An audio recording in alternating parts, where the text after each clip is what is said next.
Well, good evening. We'll get started tonight. Must be something special happening tonight looking at this crowd, so anxious to hear all about it. So,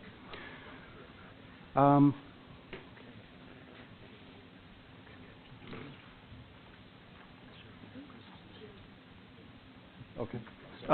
Renee, please show all board members present except for Ms. Gilkey and Mr. Satterley. Okay. All right. If you would, please join us with the Pledge of Allegiance.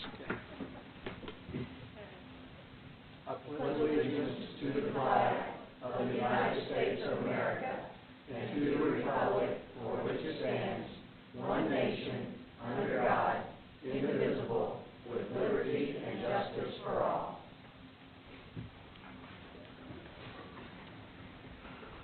All right. Well, we have several board salutes tonight, so I think we're going to start out. Mr. Hall, would you mind doing the National Merit Scholarship Semi-Finalists, please? I'd love to. The board salutes 3 Greater Clark High School students who were named as 2014 National Merit Scholarship Semi-Finalists.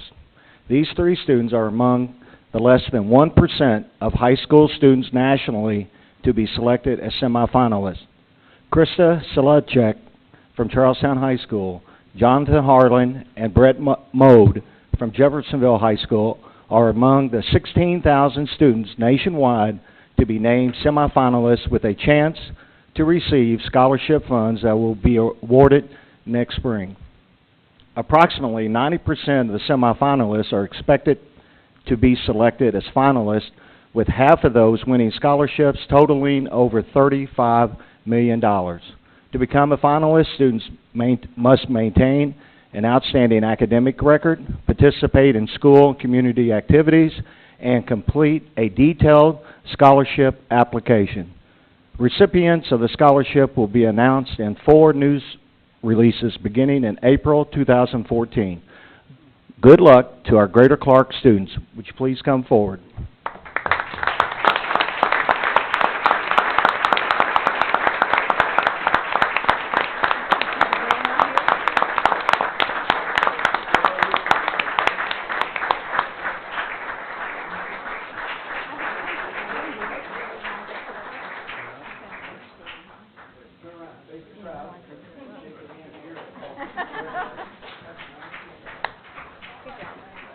Krista from Charlestown High School had another commitment and was unable to be here tonight. Again, if you really pay attention to the words that Mr. Hall just read, to be among 16,000 students across our country, to achieve that level of academic achievement is pretty impressive. To have 3 of our students from our school corporation meet that level, that criteria is very special. So not often do students that achieve such academic success get recognized to the level that you deserve to be recognized today. So we're very proud of you, proud of your accomplishments, and wish you the very best as you move forward in the whole national merit competition. So congratulations.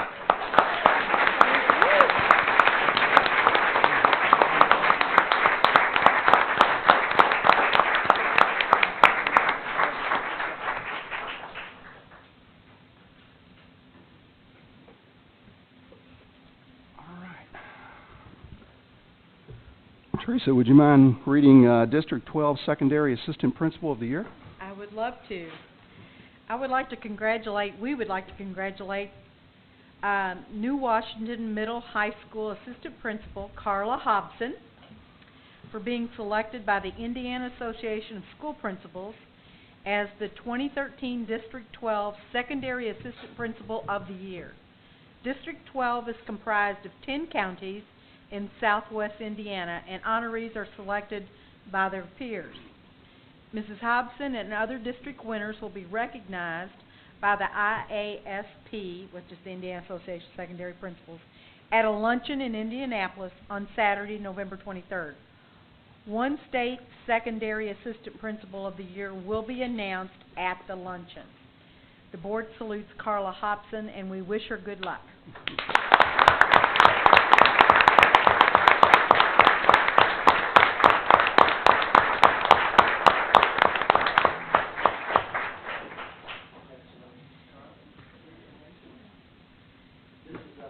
certificate of recognition that we provide, a small token of our appreciation, just like with the young man before. You know, an assistant principal's job, because I've been in that position, is not always an easy task, because generally some of the most difficult challenges in a building happen to come your way. And so you always have a smile on your face. You're always willing to help anyone, students, staff, community members. And the fact that your own peers from this area have recognized you as a very special accomplishment, and we're very, very proud of you. Thank you.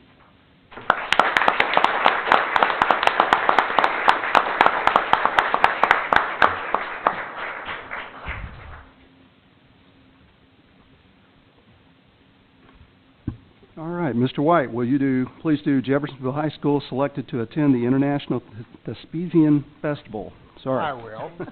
we have a love-hate with this one because one of us has to try to pronounce all of your names.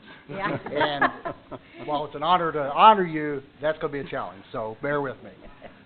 The board salutes the Jeffersonville High School Theater Department for their being awarded a main stage performance at the International Thespian Festival in Lincoln, Nebraska in June 2014. This prestigious honor is only given to 8 schools nationwide after an extensive process including judging by national officials. Students and staff will travel to Lincoln to perform Smokey Joe's Cafe, an extremely difficult production with a rapid pace and 38 musical numbers, all sung in complicated harmonies. Jeffersonville High School will remount Smokey Joe's Cafe this spring with several performances being planned before the exciting journey to the International Thespian Festival. Congratulations to the Jeffersonville High School Theater Department. I'm not going to read you guys. I'm going to let you introduce yourselves. How's that? Yeah. I'll read them. No, they're going to Actually, if you come up and we'll just go through the names. I think that would be best, and I won't mutilate your names.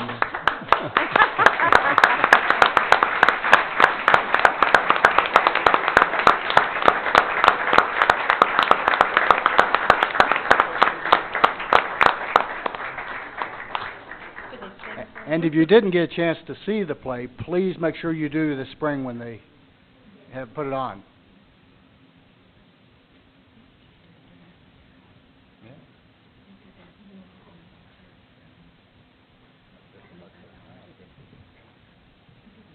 You want to have them introduce themselves, Mr. White? Please. Let's do it that way. Let's start over, all the way over here on the left side, if you don't mind. All right, I'm Vincent Tommy. I'm Sam Davis. I'm Kimberly Salter. I'm Adrian Miller. I'm Haley White. I'm Austin Benedict. I'm Andrea Chow. I'm Julie Judges. I'm Sarah England. I'm Sophia Burns. I'm Grace Love. I'm Maddie Thomas. I'm Martha Stewart. I'm Patrick Blackstaff. I'm Lily Smith. Mark Jackson. I'm Dylan Hunt. Corey Turner. I'm Zach Turner. Rachel Bass. I'm Don Davis. I'm Martha Turner. I'm Friday Payton. I'm Vera Vaughn.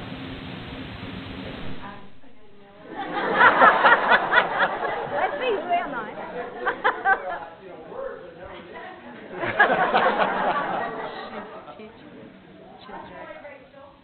And Michael Howard.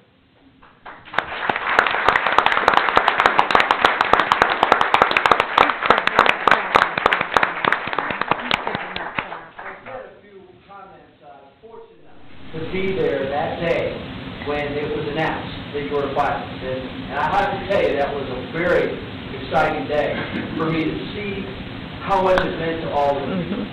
Because the thing that I thought about afterwards is that when you have as much talent as these young people have, talent is one variable that's very important. Another factor that's very important is the ability to make the commitment, to work that hard, to utilize that talent and to take it to a extremely high level. That's the second variable. And the third level that is so important is the ability to work together, to come together as a unit, because it takes that with what you're trying to get accomplished. So you have to have the talent and the commitment, and you have to be able to work together as one.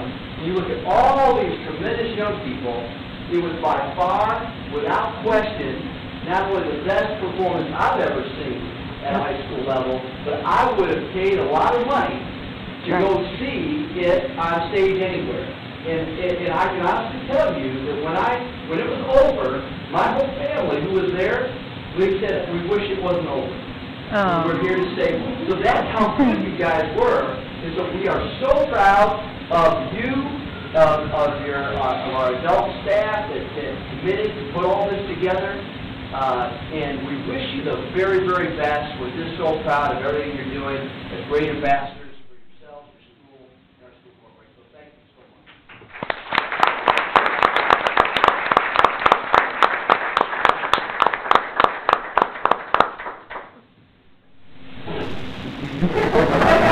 Was there something that you wanted to say? There is, Dr. Mellon and members of the board and everyone else, the staff of the local shows have something to say to you. Is that over that way?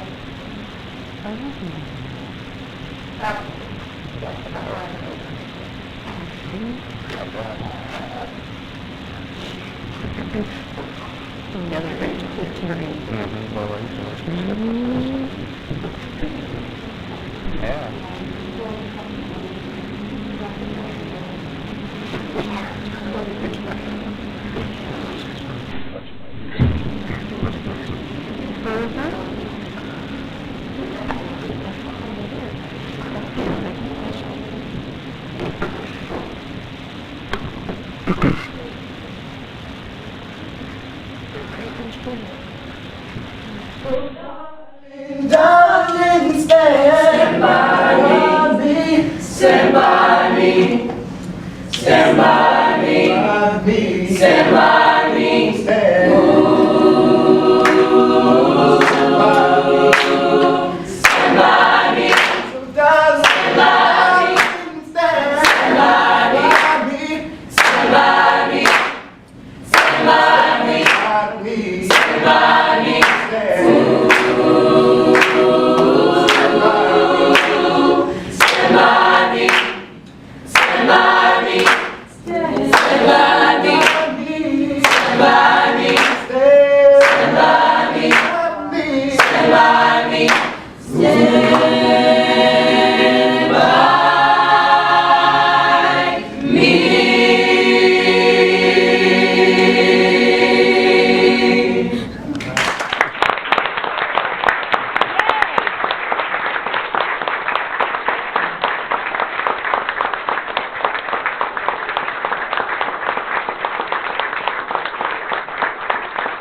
Yeah, we will.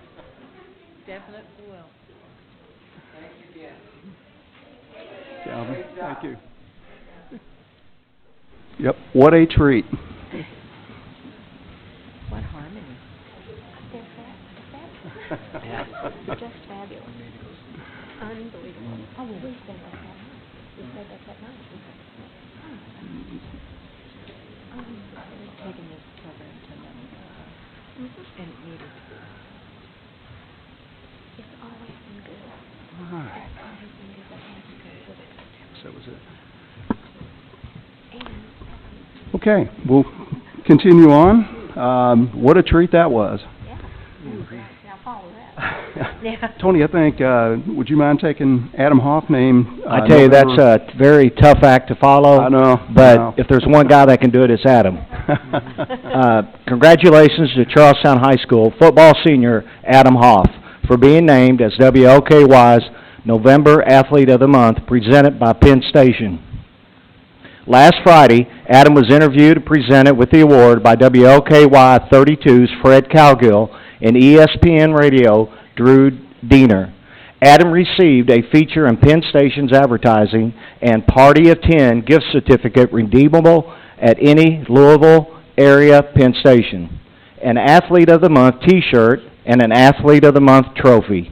Additionally, he is now a finalist for the Penn Station Athlete of the Year, an award of $5,000.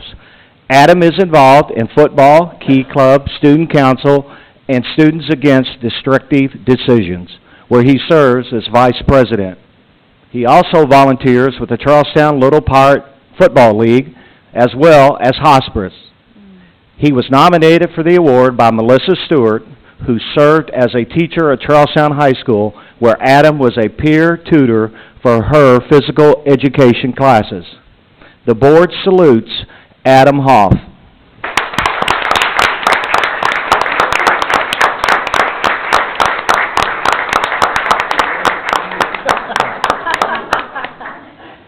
Hey, again, we are so blessed to have such great gifts. And you're not just talented in one specific area, but you're talented and committed in multiple areas, as was pointed out regarding you, Adam.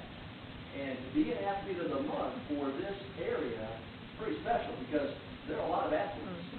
So that really speaks highly of you and the commitment that you're making, not only to yourself, but also to your team. And I know you have sort of a big game coming up this week, Friday, Brownstown Central. A little bit of a rivalry type of situation, right? You have to drive up there. Let's make sure you bring home a victory. Right? And drive carefully. I was going to say drive carefully. He said make a victory. Oh, Really wow.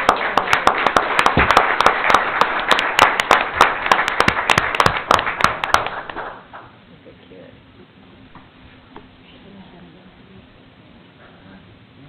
Would you like to do the next one?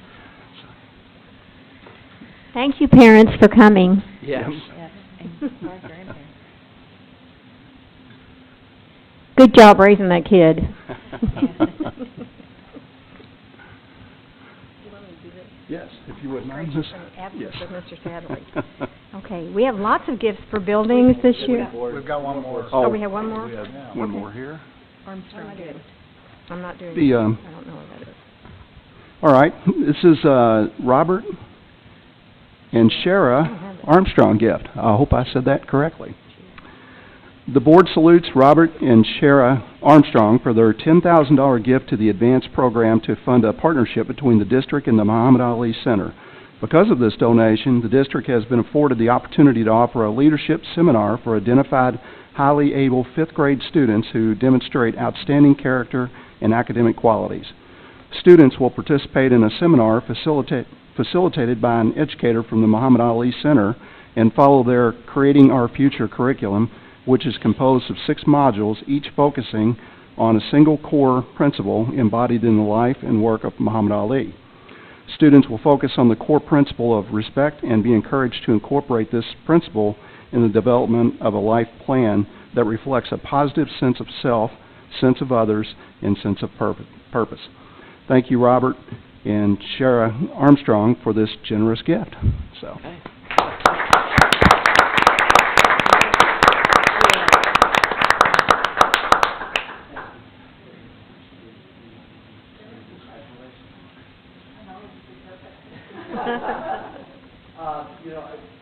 We try to do great things for our kids, and it always is helpful to have great partnerships outside in our community that help give our kids opportunities they would not normally have without. The gift that you provide is invaluable, and being part of this district last year, people were kind enough to invite me to an opportunity to see some of our kids in action, and I could see what's in your heart for our kids.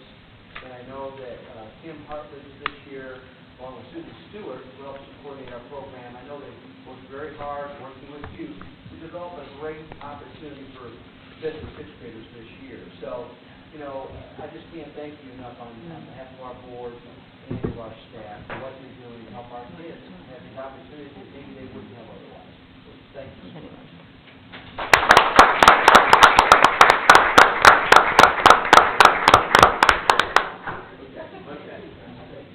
Thank you.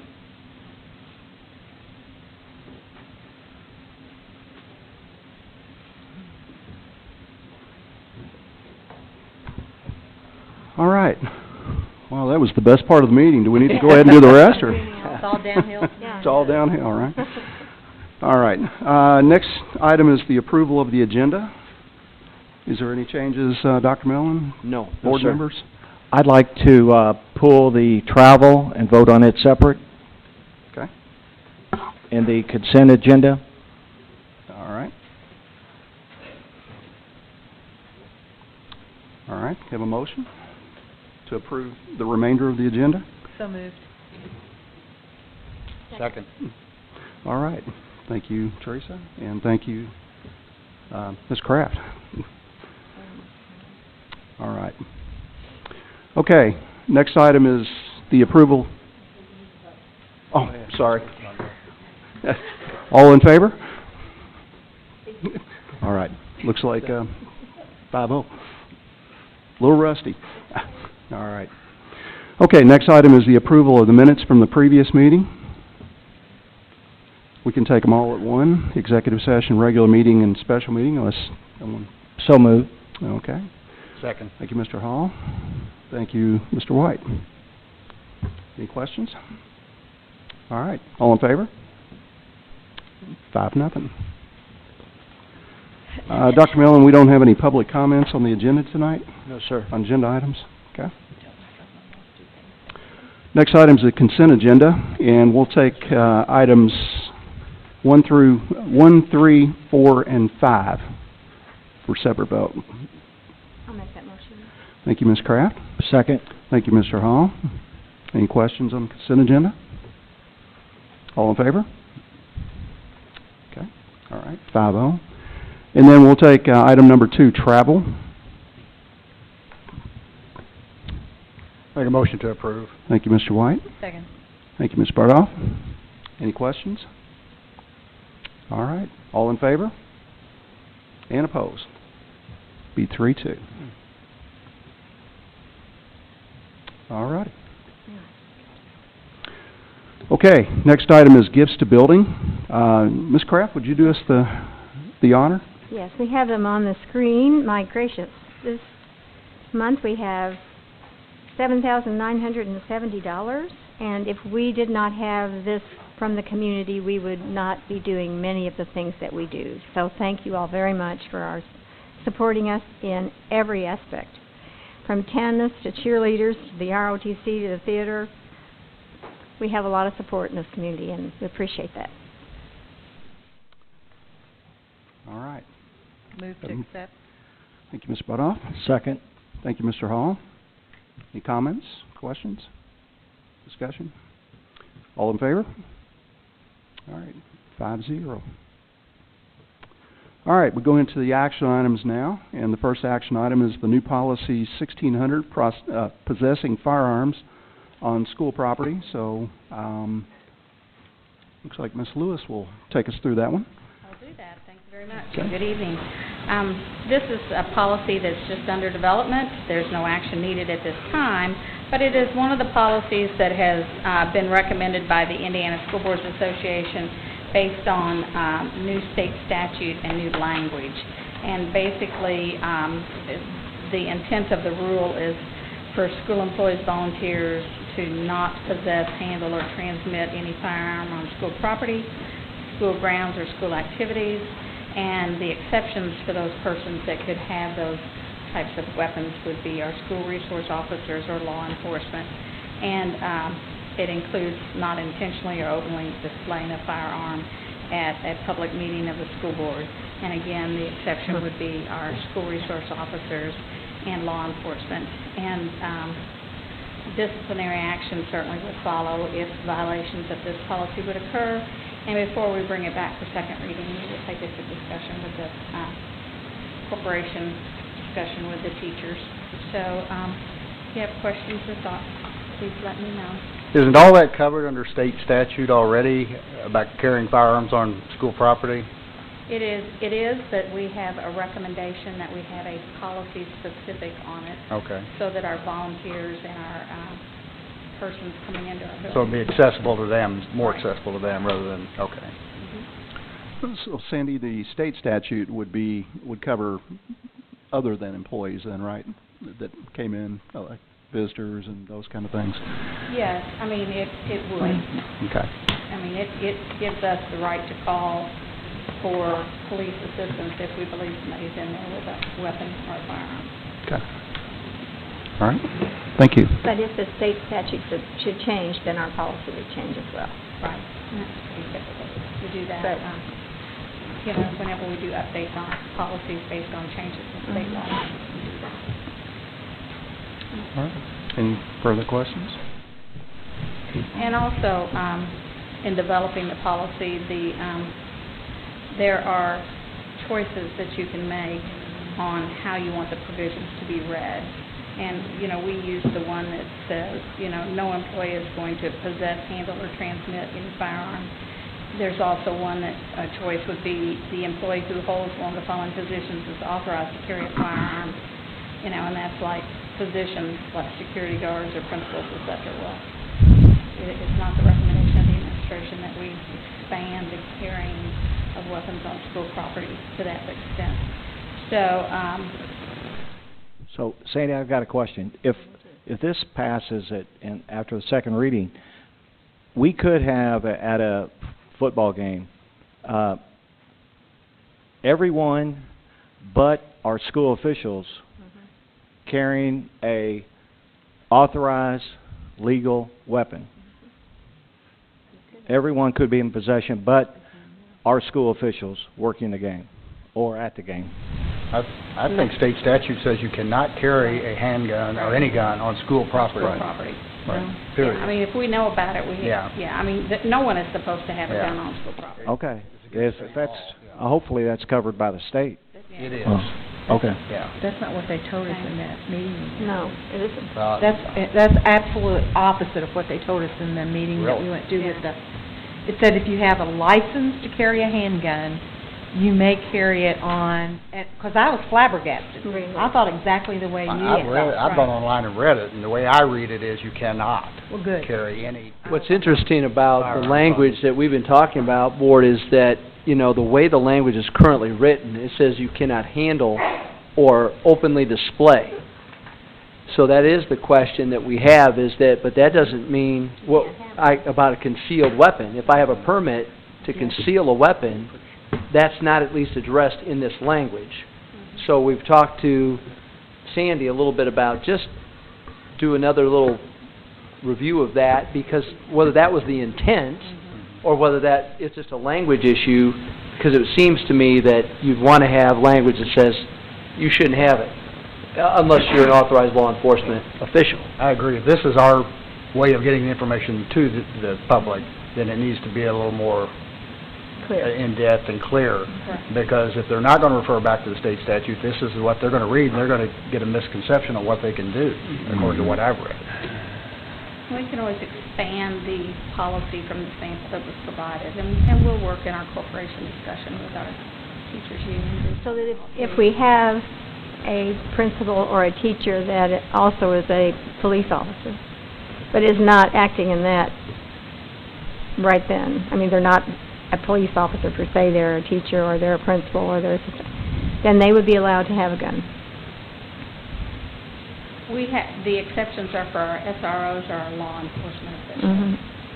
Well, they would be law enforcement officials. We didn't say a principal with who is Okay. a police officer. Okay, but I'm thinking you might want to look at that. Okay. Well, I would think they're a sworn police officer, and they're always going to be a sworn police officer. Yeah. If that doesn't come and go, so, you want Yeah. Yes.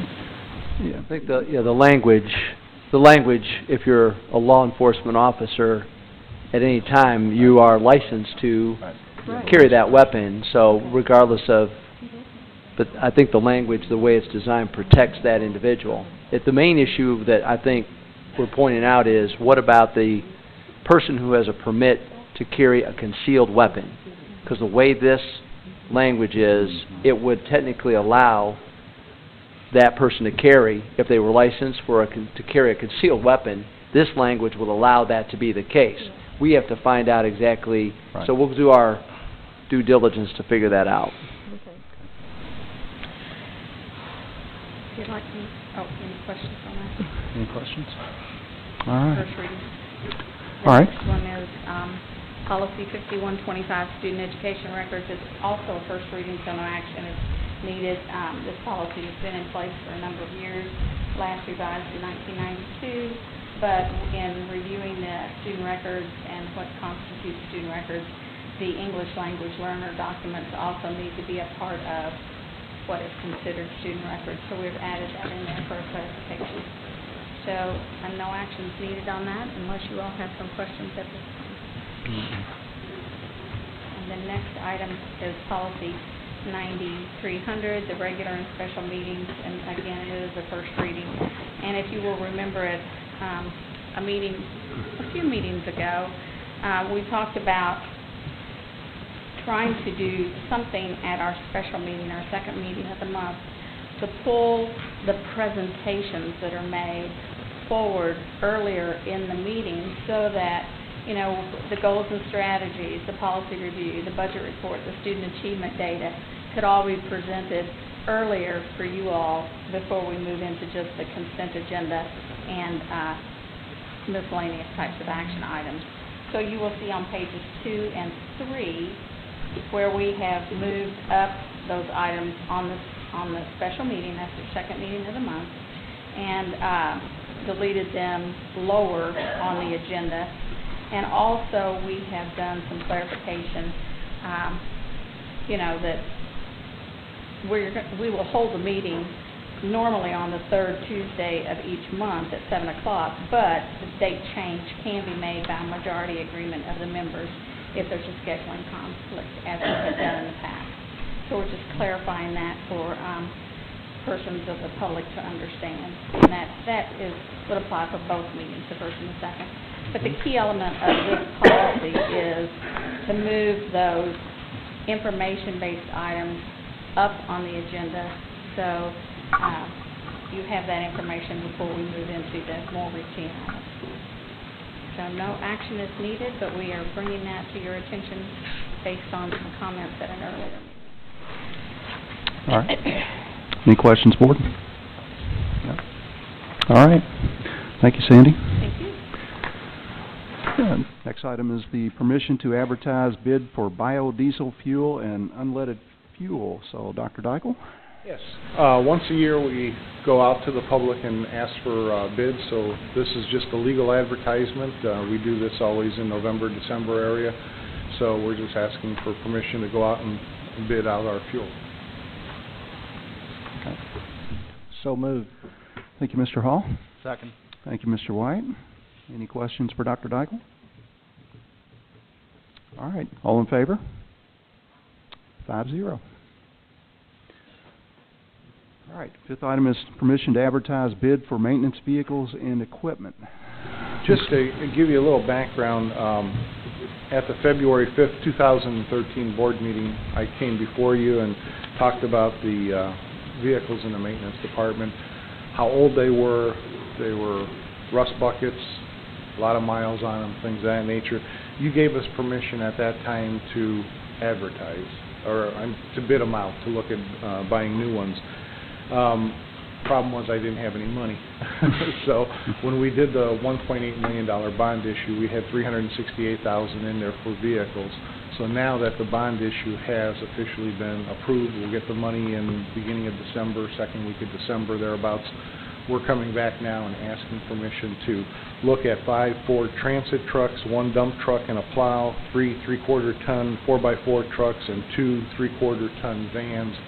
We're not buying necessarily brand new vehicles. We will look at 1- and 2-year-old vehicles also to see what better deal we can get to spend to get as much bang for our buck as possible. So we're asking permission to look for these vehicles now.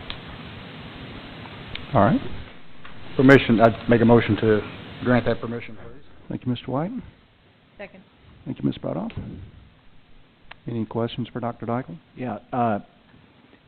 How many vehicles do we have in the maintenance staff? Like this is 11 here. Is that half? Is that all of them? A third of them? Are you asking how many are running or how many total we have? How many ran a week ago? Probably about 15. And but see, some of them sit, like the dump truck will sit until we need it. We have 2 dump trucks. 1 doesn't work, so that's in our inventory. So there's some vehicles that we really need to clean up and get out of there. Yeah. And we have a lot of, we have probably 5 guys doubling up in trucks now. So there's 2 guys to a truck because we just didn't have the money to buy them a separate truck. So we're kind of inefficient right now in the maintenance department because of it. So this will help greatly. The other issue that we have board is that we have a lot of minibuses that are school-based buses, and there really hasn't been a plan for those over the years. And so I've asked Dr. Deichel to look into that as well, because these were purchased at one point, but there was not a plan for how do you replace those vehicles. Just like there wasn't a plan for how to replace these maintenance vehicles. So a big piece of it is let's get our fleet up to date, but let's develop a plan for how we're going to replace these vehicles in the future, so that we don't run into the same problem of having so many vehicles at one given point in time. Try to avoid that, I guess. Okay. Go ahead. I would just think that if we could buy like 3 a year for 5 years, we may be able to replace these every year by 3 more. But I know the condition they're in, we have to do something right now on 2/3 of our fleet, and I understand that. Maybe when if we buy them used, we look at the mileage in them and have it where in the future we don't have to buy 11 in 5 years from now. We don't have to buy 11 again. We can purchase 3 a year or 4 a year or something like that. I totally agree. That's a big expense. Yeah. But we need to bring the fleet up to where it should be. And when we come back in the next couple of board meetings, we'll come back and give you an analysis of our minibuses too. And I'm waiting for that to come in. We'll see how bad that looks. So we may have to buy some of those right away. Big Red 1, for example, needs to be retired. And so we need to look at buying another one for that. We need to sit down with the board and find out, should we buy a charter bus for Charlestown? These are things that we're going to have to talk about, and then bite the bullet and buy them. So we're looking at all the vehicles, just trying to see where we're at, because they've been ignored for so many years. So it's going to be costly. I need to ask you, what are the vans used for? The plumber, the key man, they have their tools in there. It's more of the specialty shops that we have. So then they can keep their tools that they need, carpenters, so they don't have to keep running back to River Valley where the maintenance department is. They can just keep it on their trucks. So I just was concerned. I didn't want us to be buying vans. We cannot transport students in vans anymore. No. So I wanted to make sure we weren't going to put kids in it. Okay. Thank you. Now, if we paint them yellow... Put seats in them, right? I'm going to put you with him there in the corner today. Or So- if we put a lift in one, we could. No. We can. All right, so what do we do with the vehicles that are here? I mean, do we auction those, trade them in?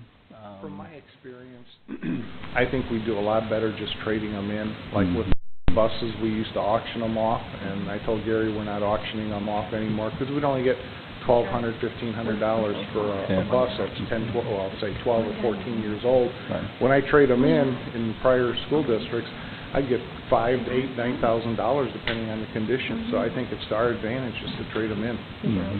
And we are looking at Midwest Transit, for example. I already had Gary call over there and ask him if they have 2- and 3-year-old minibuses available, and they're going for $35,000 to $42,000 a piece, depending on how many miles are on them. So we already know they have a handful of buses that we can get our hands on right away if we need to. Okay. Further questions? All right. All in favor? It'll be 5-0. Okay, 0. Thank you. Next one is the approval of a grant leading through history. So, Ms. Hartley. This grant is an extension of the Leadership Academy that we'd received the donation from the Armstrongs that we heard about earlier. And it's an extension of that program to provide an additional field trip to the Muhammad Ali Center for our 6th grade students. In this opportunity, they will practice development skills that include teamwork, leadership, communication, creativity, and writing. And the funding will cover the admission to the center, a training workshop day that they immerse our teachers in the content that's going to be covered, and have that foundation so they can continue to carry that on in the curriculum. And it will also provide substitutes and purchasing of U.S. savings bonds to award the students for their essays that go in conjunction with this opportunity. All right. I'll make that motion. Thank you, Ms. Cruff. Second. Thank you, Ms. Bob. Any questions for Ms. Hartledge? All right. All in favor? All right. 5-0. Thank you. And I'd like to, Miss DeChiara left. She is Miss Armstrong's mother, but it was with her support as an eBay employee that she made us aware of this opportunity, and she was a co-writer with Susan Stewart, so we're very appreciative of her efforts. So, all right. Thank you. you. All right. Next item is the purchase agreement with 5 Star Data. We've been looking for a data warehousing program for quite a long time now. When we went to Power School, we had initially purchased the accompanying feature, which was called Inform. When we were actually able to begin using it, however, it's a cumbersome program, not teacher-friendly at all. And so we've spent the last year, as we've been working on our impact program, kind of looking at a model or a program that would be very easy to use for teachers. And when Brett came on, he kind of helped us look at some different models that were being used at the state. We came across a local firm, 5 Star, who we've worked with at different points in the last few years, on some of their beta products. They're a program that's used statewide, and I think we have a video that just is a real quick demonstration so you can kind of get a feel for the ease with how teachers are going to be able to use this product to guide instruction and intervention.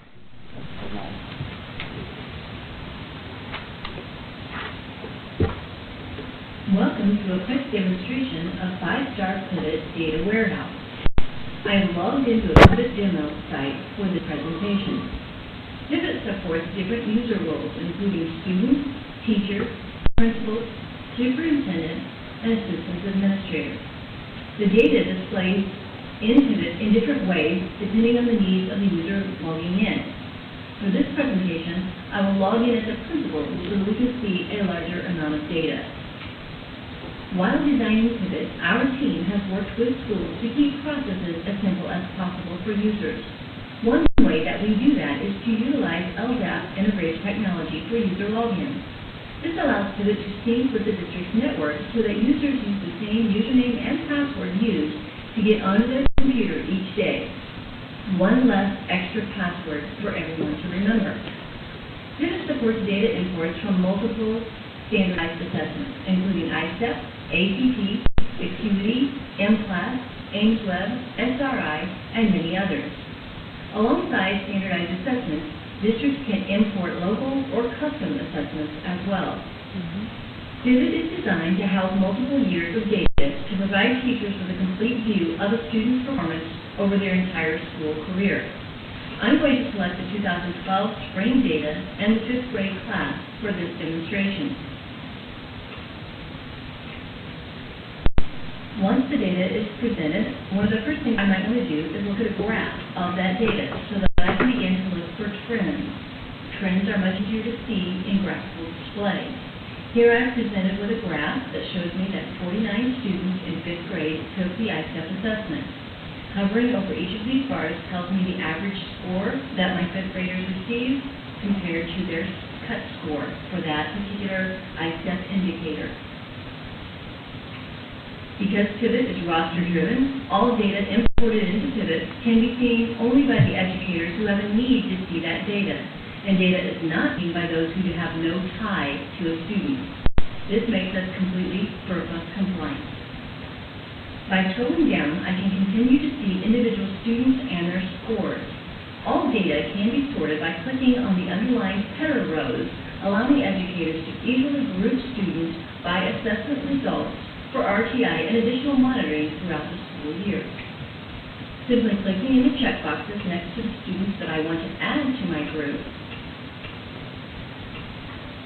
and clicking Create Group allows me to name that group and watch them over the course of a school year. Once a group is created, I am able to see a longitudinal summary report for that group, enabling me to begin to look for trends in student learning. By clicking on the Side by Side tab, I can review results like a year, grade, subject, and the test that I want comparisons for. This shows me this data by test, by subject, by school year, helping teachers to determine if students perform consistently across assessments. If I would like to drill down into a specific assessment, I simply click on the name of that assessment and begin to look at that data by grade for as many years as I have access to. As I scroll through this list, I will see grade 3, grade 4, grade 5, and at the very bottom, I will see the most recent data for grade 6. By clicking on Show Graph, I can see this data in graphical form, again, to assist with finding patterns. I can click on Show Student Breakdown to break down this data by student, and even click into individual students to drill down further, and perhaps even see a graph of their longitudinal data so that I can keep a better eye on individual students and their performance over time. Print summaries are one of the many features we have added to Pivot at the specific request of a Pivot user. Center Grove schools have been spending hours preparing student data sheets for parent-teacher conferences. With the addition of this print to individual summary buttons, they are now able to print student data summary sheets with a click of a button, and they are ready for parent-teacher conferences or for PLC meetings. Easy access to data is a key element to all change. Knowing your data tells you when the activities that you are doing are working or when you need to pivot to something new. The 5-Star Pivot program is designed and will continue to be improved in every way to make access and usability of data as simple as possible for today's educators and students. Thank you. So you can see, very easy to use, and the accompanying feature will be an RTI form that we've participated in the development, and as a result, the company is giving that portion of the program to us for free. And so it's really personalized. They've taken all of our kind of criteria of what we want in that form and included it. So that's what will drive our impact for next year. So, and again, the cost is half of what we were paying for in form. So. I think the bigger cost saving is the hours and hours that teacher or somebody would have to put into this. Because I've been there and done it. It's amazing. The thing that will be so good about it is that a teacher with 25 kids in a classroom could run a separate report for each individual student as they're beginning the school year with a data profile or summary, as you saw, so I can get a real good feel real quickly from multiple sources at one time, whether it's I-STEP acuity, our STAR data can come in there, eventually our goal clarity assessments could go in there. We can choose whatever set of assessments we want to go in there, and so I like that customizable aspect of it as well. Plus you're going to be able to look at a student over time without digging into each and every assessment. That's wonderful. And it'll be it will help us track interventions, and if a particular intervention is really effective through this data, then we could replicate it. So that's a powerful piece. Amy, I think the advantage of this would be if you wanted to see how school's doing, you can go out on the state site, DOE, and find the graphs and the data, and you can get all that. Right. And I believe in Power School, couldn't a teacher click on for a student, and we have test scores in Power School, they could get those out of our grade books, right, in Power School. You can do global prints, right, of a full class, yes. But I think what this does, if I'm right, is it puts both of those together, yes. and it puts other test score and more options and a little quicker way to get to things, Yes, right? and it allows us to group students for interventions. If we have kids that are particularly weak in phonemic awareness, we can group those kids and then follow track theirs. We can't do that in Power School. And is this a one-time expense? It's an annual. It's Okay. an annual. All of the data warehousing is an annual cost, Inform and whatever we would choose, licensing. So again, Inform was about a $40,000 expenditure. This will be $21,000. So hopefully, and then the other aspect I think is so important when you think about that response to instruction piece, which is our impact program.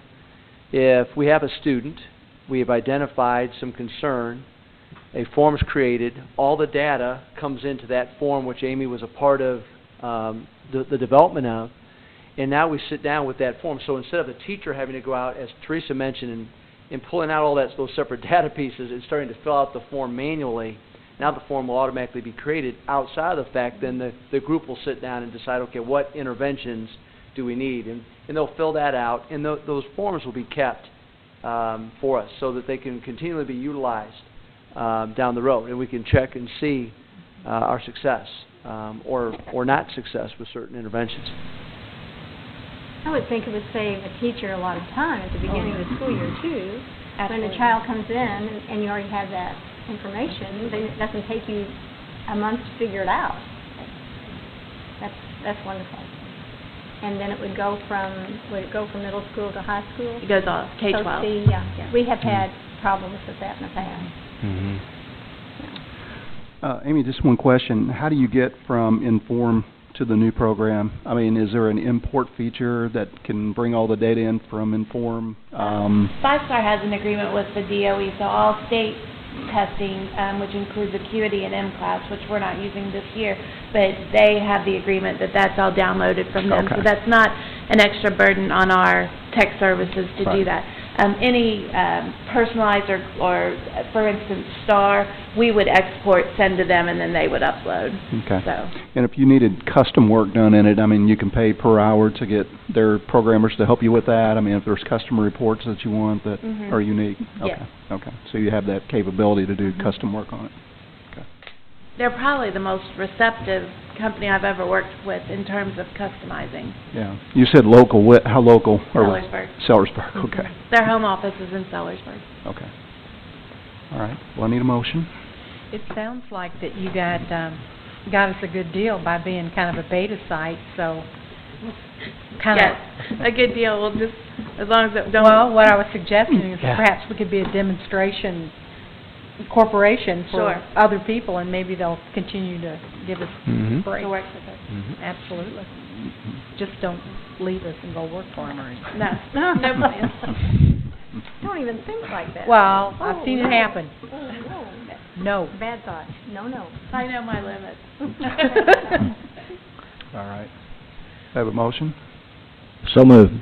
Thank you, Mr. Hall. Second. Thank you, Ms. Buthoff. Any further discussions? All right. All in favor? 5-0. Thank you. Thank you, Amy. All right.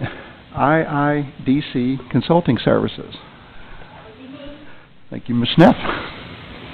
And what I'm asking is that you approve a contract with Indiana University, and it's the Institute for Individuals with Disabilities, and they actually, through IU, and they provide probably some of the best autism service in the country and maybe internationally. And what we would like to do, because the incidence of autism continues to climb, that we would like to bring them in for their expertise for a total of 8 days. The first day is $750. The next 7 days are at $450. And this is actually a very good price because they hired one of our best people this year, so they're kind of helping us. But this person would provide consultation to our teachers and also do individual consults for really difficult students that we're working with, the challenging students. Okay. Thank you, Ms. Kraft. Second. Thank you, Mr. White. Any further questions for Ms. Neff? All in favor? 5-0. Renee? Thank you. Thank you. All right, number 9 is the approval to apply for FM frequency. Board, about a month ago, received a letter that stated that the FCC was making available low-power FM frequencies in our area. So I made some inquiries and found out that there's some frequencies available that if we choose to make application for, there's a cost of about $800 to apply to the FCC. And if the FCC approves the granting of a license to us for a frequency, then we would be given a 3-year period of time to construct a tower, transmitter, and begin broadcasting. So it gives us some time to make sure that we have the proper staffing and the budget in line for it.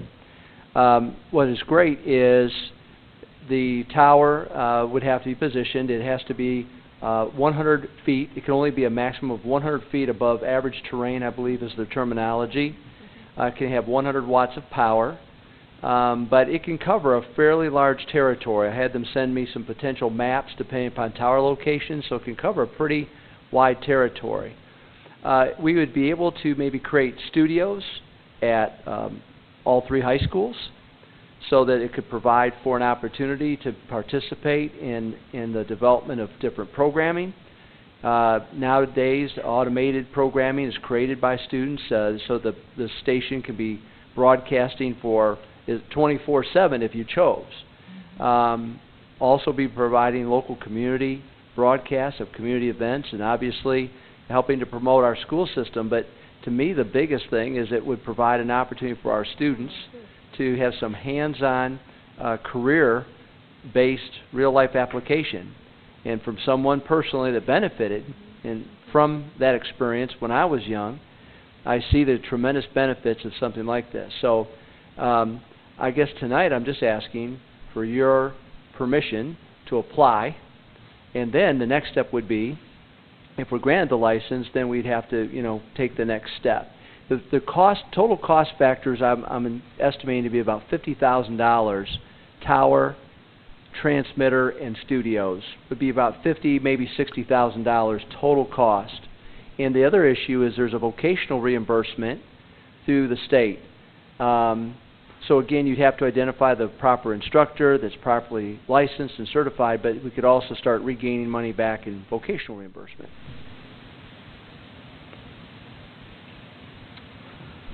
All right. Need a motion? So moved. Thank you, Mr. Hall. Second. Thank you, Ms. Butoff. Any further questions for Dr. Miller? I think this is a great step forward. I know at Charlestown with the Power Pride Broadcasting, that parent group, support group, they do athletic events on internet radio. They have on FM when they can. So with WJHS at Jeffersonville High School, I think we're touching the iceberg, but there's a lot underwater that we can see and get into. And I mean, technology is the future, and anything we can get, let's go for it. I think this will be a popular elective class in our 3 high schools. I hope that if we do implement it, it will be at all 3 high schools, and they'll have similar equipment. Went through that in another school district where it wasn't true, and it creates issues. So that would be very important to me. But I think it's exciting. It'll be a good class for kids. Thank you. Good program. And you're right, Dr. Miller. There is a demand for young people that know how to do this. I know that from experience, and that's a great opportunity for them. Yeah. Thank you. So we do. But just one question, advertising capability? Usually with educational stations, you are allowed to do what are referred to as like donor announcements, so that you can have entities in the community that would donate dollars to the station. And it's not a typical advertisement that you would hear, but usually you say this programming is brought to you in part by a grant from this business, and they also allow you to give a tagline for that business.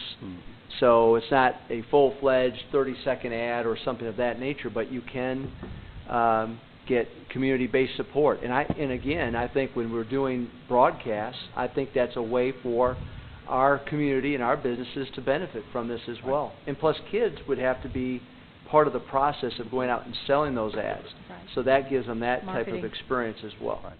Yeah, so another dimension.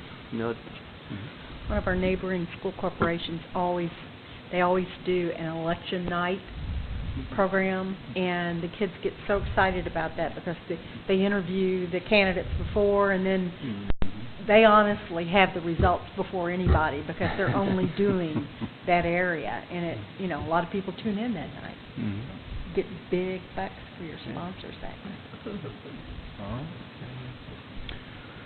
All right. All in favor? 5-0. Thank you. All right, we're down to board reports and requests. Do we have any of those tonight? And Dr. Mellon, I don't think we had any public comment on non-agenda items. No?